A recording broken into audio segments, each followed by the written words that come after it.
आतिशी के बयान पर दिल्ली में सियासी संग्राम। आप एमएलए संजीव झा ने दिया बयान। बोले ध्यान भटकाने के लिए एक फेक वीडियो फैलाया गया जिसमें गुरु साहिब का नाम लिया गया है।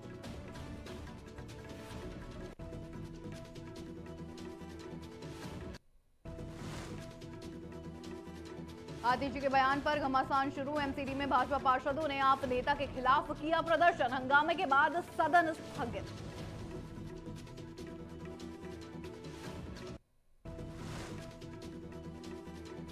लखनऊ वालों को मिली बड़ी सौगात। सरोजनी नगर स्थित स्कूटर इंडिया क्षेत्र में नवनिर्मित हिंदुजा ग्रुप के अशोक लेलैंड प्लांट का किया गया उद्घाटन।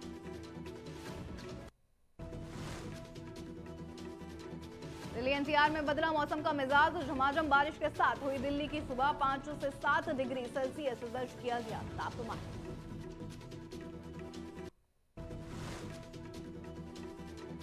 क्रिकेट फैंस के लिए बड़ी खुशखबरी। आज से WPL 2026 का हुआ आगाज। 4 हफ्तों तक दिखेगा 22 मैचों का हाई वोल्टेज क्रिकेट।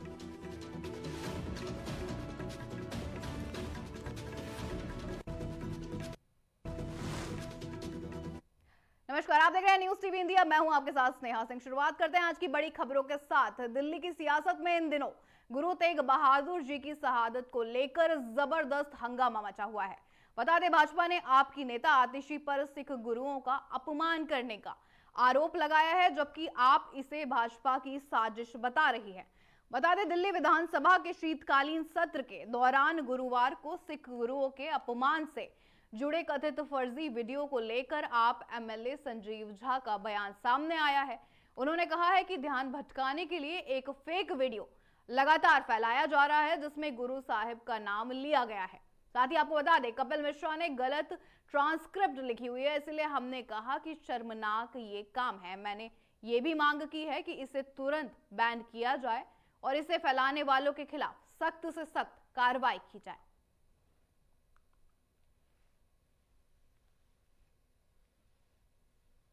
बचने के लिए एक फर्जी वीडियो चलाया जिस वीडियो में गुरु साहब का नाम ले लिया, गलत ट्रांसक्रिप्ट लिखा कपिल मिश्रा जी ने। तो हमने ये कुकृत्य है और हमने कहा इमीडिएटली संस्था रद्द की जाए। साथ में जो लोग फैला रहे हैं बचने के लिए एक फर्जी वीडियो चलाया जिस वीडियो में गुरु साहब का नाम ले लिया, गलत ट्रांसक्रिप्ट लिखा कपिल मिश्रा जी ने। तो हमने ये कुकृत्य है और हमने कहा इमीडिएटली। तो वहीं सिख गुरुओं का अपमान करने के मामले पर आप एमएलए, आपको बता दें, जर्नैल सिंह का बयान भी अब सामने आ गया है। उन्होंने कहा है कि कपिल मिश्रा ने एक वीडियो एडिट करके सर्कुलेट किया जिसमें आतिशी कुछ कह रही थी, लेकिन स्क्रीन पर अलग टेक्स्ट दिखाया जा रहा है। इस वीडियो को लेकर कपिल मिश्रा के खिलाफ एक्शन भी लिया जाना चाहिए। उन्होंने जनता के बीच गलत जानकारी फैलाई है और वीडियो शेयर करने वाले बाकी सभी एमएलए के खिलाफ भी एक्शन लिया जाना चाहिए। कपिल मिश्रा का दिल्ली दंगों से पुराना नाता रहा है, इसलिए उनके खिलाफ सख्त एक्शन लिया जाना चाहिए। हम उनके इस्तीफे की मांग करते हैं। आइए क्या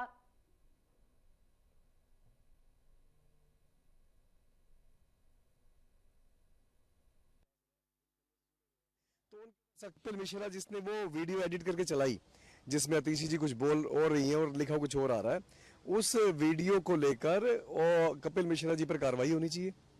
इन्होंने एक गलत फहमी लोगों के बीच में फैलाई है और जिन जिन बाकी विधायकों ने वीडियो शेयर किया सबके ऊपर कार्रवाई होनी चाहिए। जहां से इस चीज की शुरुआत होती है, कपिल मिश्रा जी का पहले ही इतिहास रहा है, दिल्ली दंगों से जुड़े रहे हैं, तो उनके ऊपर सख्त कार्रवाई होनी चाहिए। दिल्ली विधानसभा में गुरु तेग बहादुर पर कथित आपत्तिजनक टिप्पणी को लेकर शुरू हुए सियासी घमासान की आग अब आपको बता दें एमसीडी तक पहुंच गई है। शुक्रवार को एमसीडी हाउस में भाजपा पार्षदों ने दिल्ली विधानसभा में नेता प्रतिपक्ष आतिशी के खिलाफ उनके उस बयान को लेकर, आपको बता दें, माफ कीजिएगा, विरोध प्रदर्शन किया है जिसमें कथित तौर पर गुरु तेग बहादुर जी का अपमान किया गया था। वहीं आपको बता दें, आप पार्षदों ने कपिल मिश्रा के खिलाफ भी विरोध प्रदर्शन किया और उनके इस्तीफे की भी मांग कर दी है। साथ ही एमसीडी सदन की बैठक में भाजपा के पार्षदों ने आतिशी की टिप्पणी को लेकर जबरदस्त हंगामा भी किया है। हाथों में पोस्टर लेकर पार्षद नारेबाजी करने लगे। वहीं आपको बता दें, आम आदमी पार्टी के पार्षदों ने कपिल मिश्रा के खिलाफ नारेबाजी की और उनके त्यागपत्र का भी मांग कर डाली है। आपको बता दें, अब तक आरोप प्रत्यारोप के दौर के बीच अब बैठक हंगामे में बदल गई और महापौर ने सदन की कार्रवाई 10 मिनट के लिए स्थगित भी कर दी।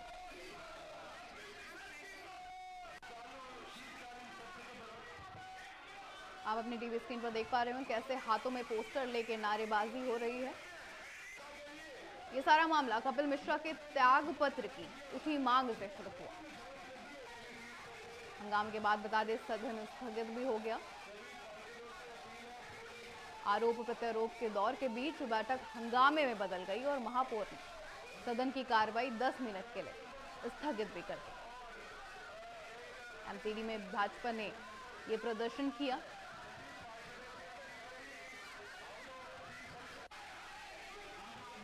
हाथों में पोस्टर लगातार लेकर लोग नारेबाजी करते नजर आए और त्याग पत्र की मांग कर।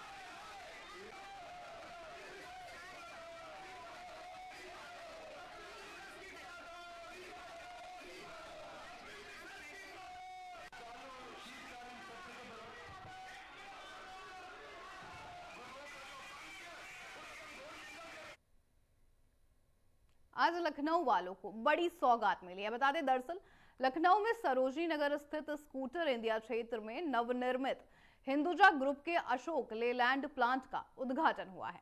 बता दें मुख्यमंत्री योगी आदित्यनाथ और रक्षा मंत्री राजनाथ सिंह ने मैन्युफैक्चरिंग प्लांट का उद्घाटन किया। इस मौके पर भारी उद्योग और सार्वजनिक उपक्रम केंद्रीय मंत्री HD कुमार स्वामी भी वहां पर मौजूद रहे। सीएम योगी ने फैक्ट्री का उद्घाटन करने के बाद आपको बता दें ई बस में सफर भी किया है। फैक्ट्री का निर्माण सरोजनी नगर इलाके में करीब 70 एकड़ में किया गया। यहां पर ई बस, ई ट्रैवलर और ई लोडिंग वाहन बनाए जाएंगे। इसी के साथ ही कार्यक्रम को संबोधित करते हुए सीएम योगी ने यह भी कहा है कि ये हमारे लिए महत्वपूर्ण अवसर है। इसके लिए मैं हिंदुजा परिवार को बधाई भी देता हूं। ये निवेश बताया है कि यूपी में बीते 8 सालों में क्या परिवर्तन हुए हैं उसके ऊपर है। साथ ही प्रदेश के हर जिले में निवेश हो रहा है, ऐसा भी उनका कहना है, जो कि बताता है कि अब यूपी अनलिमिटेड पोटेंशियल का ही प्रदेश नहीं बल्कि पोटेंशियल को परिणाम में बदलने वाला भी प्रदेश बन चुका है।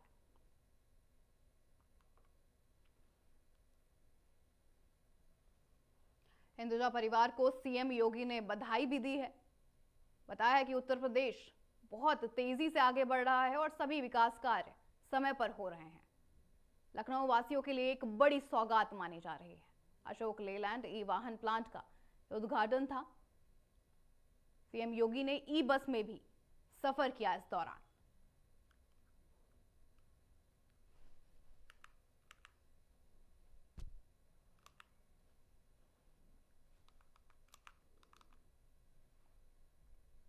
सीएम योगी ने गुरुवार को मुख्यमंत्री आवास के सभागार में हिंदुजा फाउंडेशन द्वारा आपको बता दें प्रकाशित पुस्तक प्रारंभिक उत्तर भारत और इसके सिक्के का विमोचन किया है। इस अवसर पर उन्होंने फाउंडेशन द्वारा संग्रहित दुर्लभ और प्राचीन ऐतिहासिक सिक्कों का अवलोकन भी किया। साथ ही उन्होंने ये भी कहा कि मैं इस पूरे इवेंट को ऑर्गेनाइज करने और भारत की विरासत को बचाने के मिशन में योगदान देने के लिए आप सभी का दिल से शुक्रिया अदा करता हूँ। बता दें उत्तर प्रदेश सरकार की ओर से मैं आपका दिल में स्वागत करता हूं और आपको सम्मान भी देता हूं। ये किताब और ये इवेंट सिर्फ एक रेगुलर किताब के विमोचन के बारे में नहीं है, ये एक ऐसा डॉक्यूमेंट है जो दुनिया की आंखें भी खोलता है।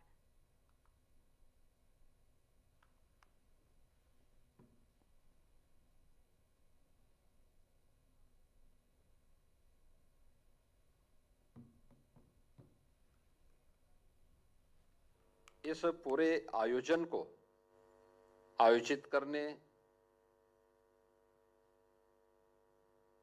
भारत की धरोहर को संरक्षित करने के अपने इस अभियान के प्रति योगदान देने के लिए हृदय से धन्यवाद देते हुए आप सभी का मैं उत्तर प्रदेश सरकार की ओर से हृदय से स्वागत करता हूं, अभिनंदन करता हूं।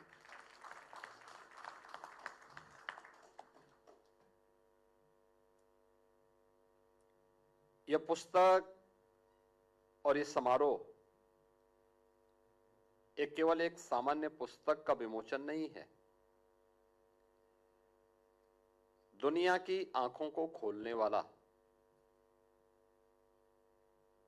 एक दस्तावेज भी है।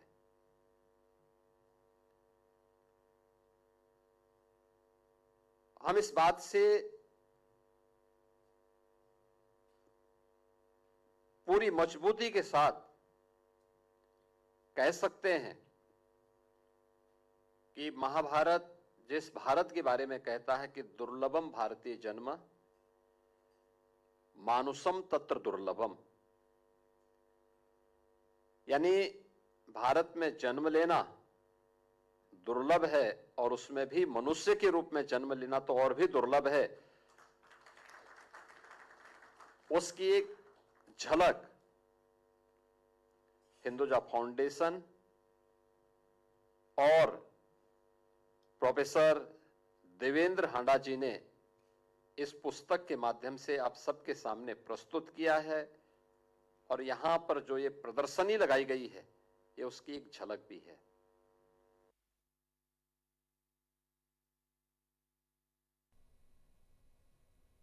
रुक करते हैं अगली बड़ी खबर का। छत्तीसगढ़ के बलरामपुर के आपको बता दें वाड्रफ नगर विकास खंड अंतर्गत शासकीय उच्चतर माध्यमिक विद्यालय बसकेपी के प्राचार्य मंगना राम के खिलाफ गंभीर आरोप सामने आए हैं। बता दें छत्तीसगढ़ टीचर्स एसोसिएशन जिला बलरामपुर ने जिला शिक्षा अधिकारी को पत्र सौंपकर प्राचार्य के विरुद्ध अनुशासनात्मक कार्रवाई करते हुए तत्काल निलंबन की मांग भी करती है। दरअसल आपको बता दें 7 जनवरी 2026 को प्राचार्य मंगना राम द्वारा विद्यालय में पदस्थ विखायत अनिमा लकड़ा के साथ अमर्यादित गाली गलौज एवं मारपीट करने का एक गंभीर आरोप लगा है।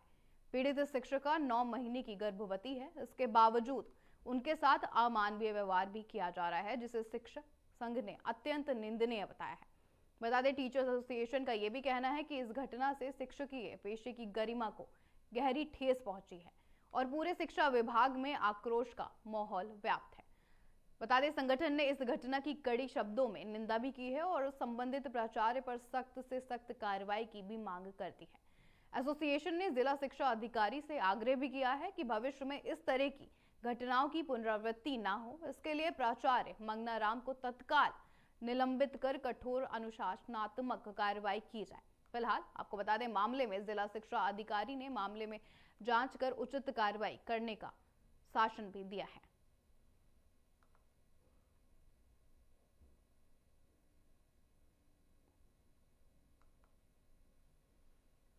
मामले की जांच के लिए विकासखंड शिक्षा अधिकारी कुसमी को मौके पर भेजा गया है। उनके द्वारा शिक्षकों, शिक्षिकाओं और सभी स्टाफ का बयान लेकर घटना की विस्तृत जांच की जा रही है। जांच रिपोर्ट आने पर जो भी तथ्य आएंगे, तथ्यों के आधार पर आगे की कार्रवाई की जाएगी। हाल संज्ञान में लिया गया है। जैसे मेरे संज्ञान में आया, हमने बीओ को जांच के लिए निर्देशित कर दिया है और सवेरे ही बीओ वहां जांच के लिए पहुंच गए हैं। उनके द्वारा दिन भर में जांच की कार्यवाही पूर्ण कर ली गई होगी। शाम तक शायद मेरे पास प्रतिवेदन आ भी जाए। कार्यवाही करेंगे। तत्काल उसकी घटना की जांच कराई जा रही है। जांच के आधार पर जो भी तथ्य आएंगे, रिपोर्ट के आधार पर उस पर आगे कार्यवाही तत्काल की जाएगी। विलंब बिल्कुल नहीं किया जाएगा। मैं आकस्मिक अवकाश ली थी, लेकिन मेरा आकस्मिक अवकाश के बावजूद भी प्रिंसिपल सर के द्वारा अब्सेंट चढ़ाया गया।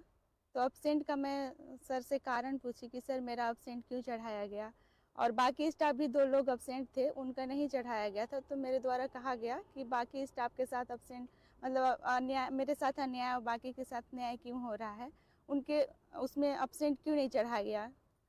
तो उनके द्वारा बहुत मतलब गंदा गाली दिया गया और फिर मतलब बोलने लगे, उत्तेजित होकर बोलने लगे कि तुम मुझे समझाओगी, तुम्हारी खटिया खड़ी कर दूंगी। फिर बोलने लगे कि अधिकारी तुम हो या मैं हूँ। तो मैं बोली कि सर अधिकारी आप हैं, लेकिन एक अच्छे अधिकारी का ये गुण नहीं है, मतलब ये समस्या भी समझना चाहिए। सर मैं 9 मंथ प्रेग्नेंट हूँ और इस बात को मैं उनको कॉल में भी बताई थी कि सर मेरा 9th मंथ का प्रेग्नेंट चल रहा है, इस कारण से मैं मतलब नहीं आ पाऊंगी, आज छुट्टी ले रही हूँ। तो बोले कि नहीं आना ही पड़ेगा चाहे जो भी हो जाए। क्योंकि उस दिन विद्यार्थियों की भी अवकाश थी सर, कलेक्टर महोदय के द्वारा मतलब शीतकालीन अवकाश घोषित, शीतकाल का ज़्यादा ठंड पड़ने के कारण अवकाश घोषित किया गया था। तो मैं सर से बस अपने अब्सेंट का कारण पूछी कि सर कल तो बच्चे नहीं आए थे, मेरे नहीं आने से मतलब कुछ नुकसान तो नहीं हुआ सर। लेकिन उन्होंने कहा कि नहीं आना ही पड़ेगा, मैं जो नियम कहूँगा, जो कहूँगा वही करना पड़ेगा, मैं कुछ भी कर सकता हूँ, तुम्हारी लाइफ बर्बाद कर सकता हूँ। सर्विस बुक में लिखने का धमकी दी है कि सर्विस बुक में मैं जो चाहूँगा वो लिख सकता हूँ, मैं कुछ भी कर सकता हूँ। मसला जो है विकासखंड कुसमी का हाई स्कूल के जो प्राचार्य है मंगना राम, मंगनाराम हाई स्कूल बसकेपी, इनके द्वारा अपने संस्था में पदस्थ महिला शिक्षिका जिसने एक दिन पूर्व ऑनलाइन आवेदन देके एक दिन छुट्टी मांगी थी और इनको व्यक्तिगत तौर से उसने फोन करके भी अवगत कराया था कि सर हम अस्वस्थ है, एक दिन के अवकाश चाहिए। परंतु जब वो शाला पहुंची तो उसने ये देखा कि उसके रजिस्टर में उन्होंने अनुपस्थिति बना दिया था। तो उन्होंने प्राचार्य से पूछा कि सर हमने हमारे आवेदन होने के बाद भी आपने हमको अनुपस्थित काहे किया है। उस पर उनने काफी गाली गलौज किया महिला के साथ और उनके साथ अभद्रता की तो सीमा तब पार हो गई जिन्होंने हाथापाई किया और महिला शिक्षिका जो 9 महीने के प्रेगनेंसी अवस्था में है, गर्भवती है, वैसी अवस्था में प्राचार्य होने के दायित्व को भी उन्होंने नहीं समझा और उस पर हाथ छोड़ा है। और ये कृत्य जो है इसकी जितनी निंदा की जाए वो कम है। और मैं आपको ये भी बताते चलूं कि ये जिला इस मामले में ये दूसरा प्रकरण है।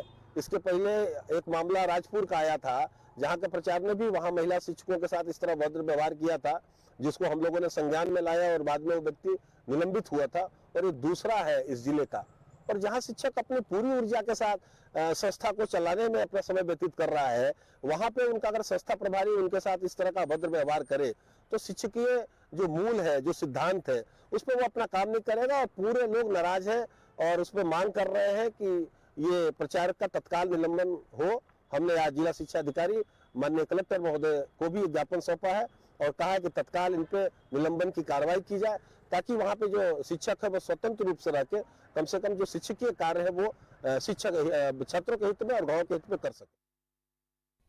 रुक करते हैं अगली खबर का। चिरमिरी क्षेत्र में उस वक्त हड़कंप मच गया जब वार्ड क्रमांक 1 के लामीगुड़ा के पास, आपको बता दें, बहनी वाली कोड़िया नदी के तट पर एक युवक का शव बरामद हुआ है। नदी किनारे पड़े शव की, आपको बता दें, खबर फैलते ही इलाके में सनसनी फैल गई। पुलिस की प्रारंभिक जांच में ये भी सामने आया है कि मृतक की मौत अत्यधिक ठंड और शराब के नशे के चलते हुई है। मृतक की पहचान, आपको बता दें, 25 वर्षीय रंजीत कोल के रूप में हुई है, जो मूलतः गौरेला का निवासी था।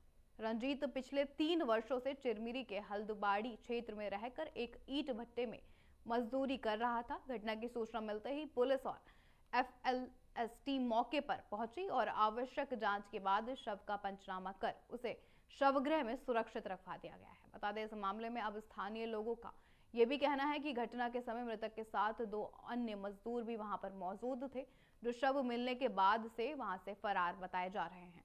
पुलिस इस पहलू को गंभीरता से लेते हुए फरार मजदूरों की तलाश में लगातार जुटी हुई है ताकि घटना से जुड़ी हर कड़ी को जोड़ा जा सके और मौत के कारणों की पूरी सच्चाई सामने आ सके। फिलहाल पुलिस मामले की जांच में जुटी हुई है और पोस्टमार्टम रिपोर्ट के बाद मौत के वास्तविक कारणों की पुष्टि होने की बात कही जा रही है।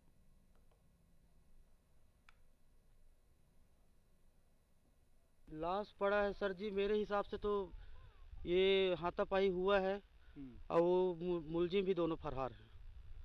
उसके हिसाब से मेरे को लग रहा है मतलब इनके साथ रहते रहे हो? हाँ, जो मतलब लेके आए थे, जो शराब पीने के लिए जो लेके आए थे इधर, उन लोग के ऊपर मेरे को फुल डाउट जा रहा है सर। काहे कि मैं रोका भी तो वो लड़का भगा है।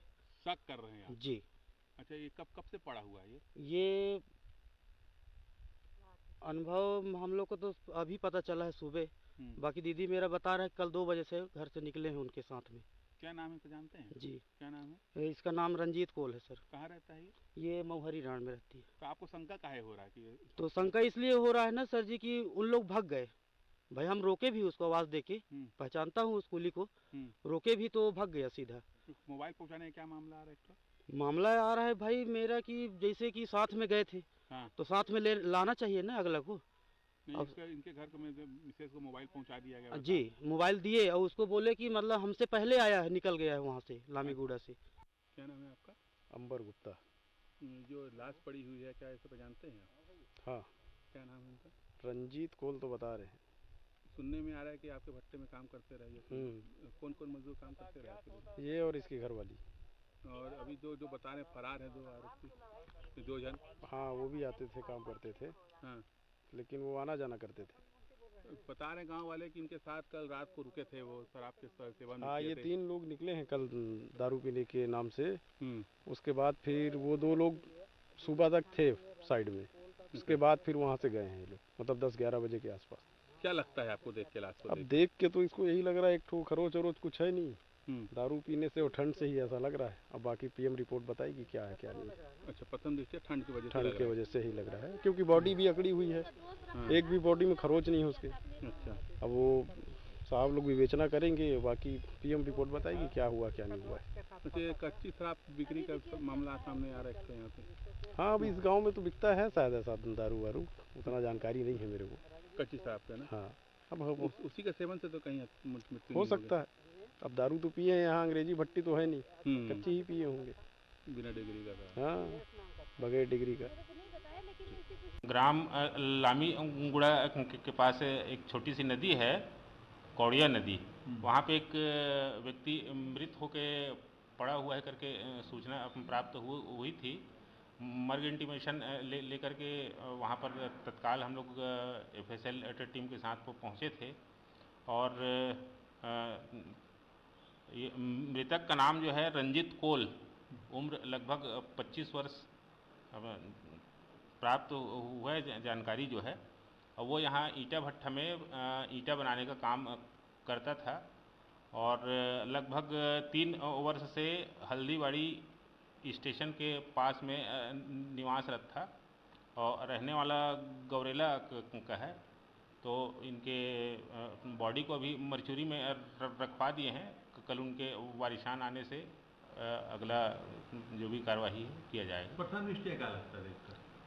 वो एक्चुअल में हाफ पैंट टी शर्ट पर पहना हुआ था और शराब के नशे में था। अपने घर तक रात में पहुंचने में उसको दिक्कत हुआ, तो वहीं मतलब नशे के कारण गिरा हुआ था। और प्रथम दृश्य तो हमको यही लग रहा है कि वो ठंड से मतलब उसका फौत हुआ है। सर, ये एक जानकारी आ रही थी कि उसके साथ 2 और लेबर थे, वो फरार हो गए करके। हाँ, नहीं, उसके बारे में जानकारी एकत्रित कर रहे हैं और जैसे जानकारी प्राप्त होता है तो आप लोग को सूचित किया जाएगा।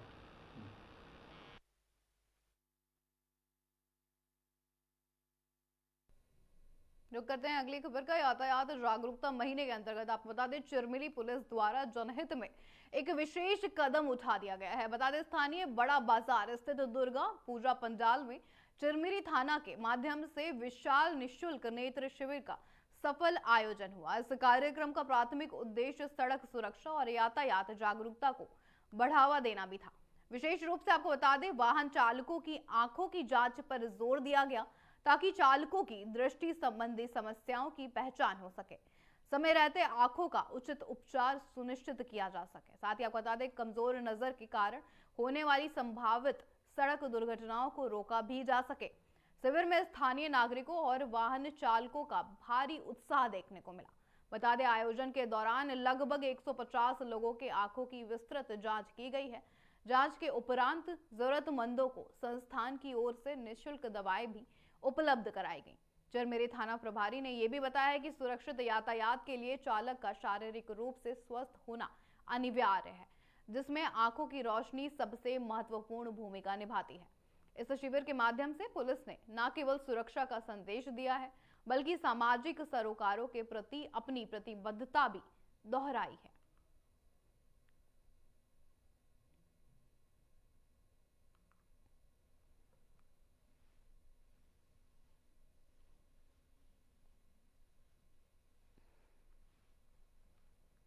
ये अभी जस्ट जो जांच चालू हुई है, अप्रोक्स 100-150 के आसपास ड्राइवर लोगों को करना है, जिनके दूर का या पास का जो नज़र कमज़ोर है और उनका चश्मा भी बनवाना है। और इसी अभियान में ये सब किया जा रहा है। पुलिस विभाग के द्वारा जी, पुलिस विभाग के द्वारा ये किया जा रहा है और हमें इनवाइट किया गया है और हमारे द्वारा भी इनके लिए हेल्प किया जा रहा है। कब तक होगी जाँच? 2-3 घंटे में पूरी कंप्लीट हो जाएगी।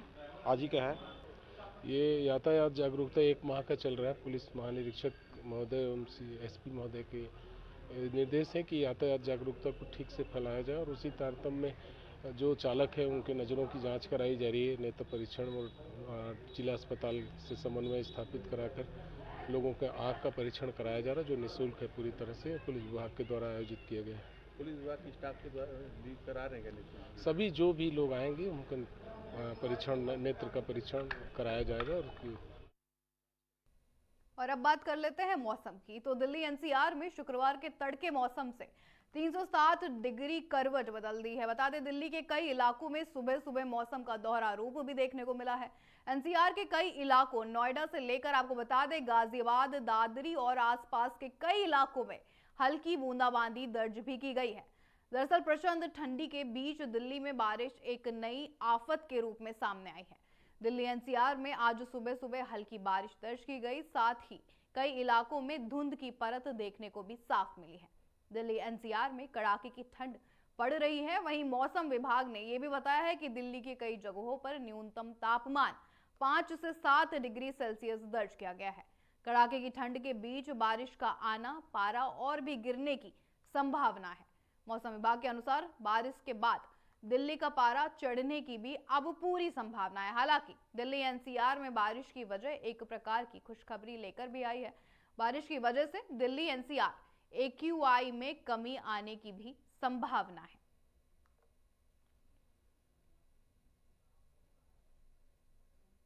बारिश और शीतलहर ने बढ़ाई ठंड, देख सकते हैं प्रदूषण में मिल सकती है थोड़ी राहत। AQI थोड़ा कम भी हुआ है बारिश के चलते। दिल्ली के कई इलाकों में सुबह बारिश देखने को मिली, धुंध भी नजर आई। साफ तरह से दिल्ली एनसीआर ने मौसम ने करवट ली है। लोग अपने अपने ऑफिस जाते दिखे इस ठंड में भी। 5 से 7 डिग्री सेल्सियस पहुंचा न्यूनतम तापमान। अमेरिकी राष्ट्रपति डोनाल्ड ट्रंप ने कई देशों के खिलाफ आक्रामक रुख अपना लिया है। बता दें, वेनेजुएला पर सैन्य कार्रवाई करने के बाद अब ट्रंप भारत, ब्राजील और चीन पर फिर से टैरिफ का चाबुक चलाने की पूरी तैयारी कर रहे हैं। ट्रंप प्रशासन ने दोनों देशों पर 500% का टैरिफ लगाने की योजना बना ली है। बता दें, ट्रंप प्रशासन ने एक बिल को मंजूरी दे दी है, जिसके तहत अब भारत, ब्राजील और चीन पर 500% का टैरिफ लगाया जाएगा। ऐसे में तीनों देशों के अमेरिकी निर्यात पर 500% का अधिक कर चुकाना होगा। वर्तमान में भारत पर अमेरिका ने 50% का टैरिफ लगाया है। अमेरिकी सांसद, आपको बता दें, लिंडसे ग्राहम ने इसकी पुष्टि करते हुए ये भी कहा है कि ट्रंप ने रूस पर प्रतिबंध लगाने वाले विधेयक को हरी झंडी दिखा दी है। इस विधेयक के तहत रूस से तेल खरीदने पर भारत, चीन और ब्राजील जैसे देशों पर 500% तक का टैरिफ लगाने का प्रावधान है।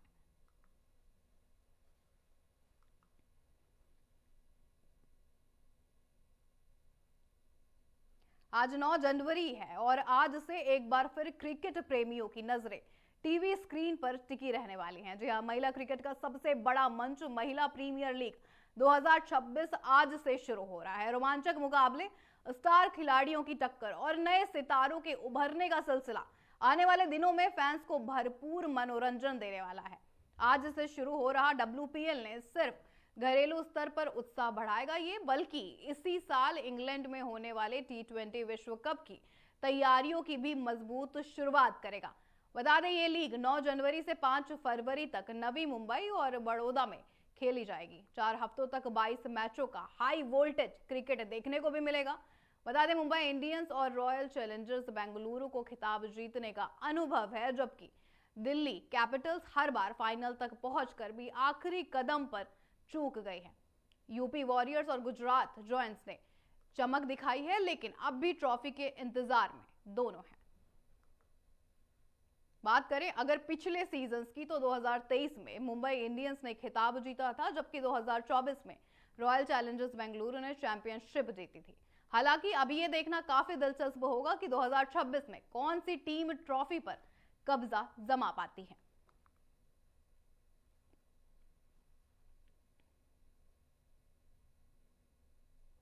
मेरे साथ इस बुलेटिन में इतना ही। आप देखते रहिए न्यूज़ टीवी इंडिया। नमस्कार।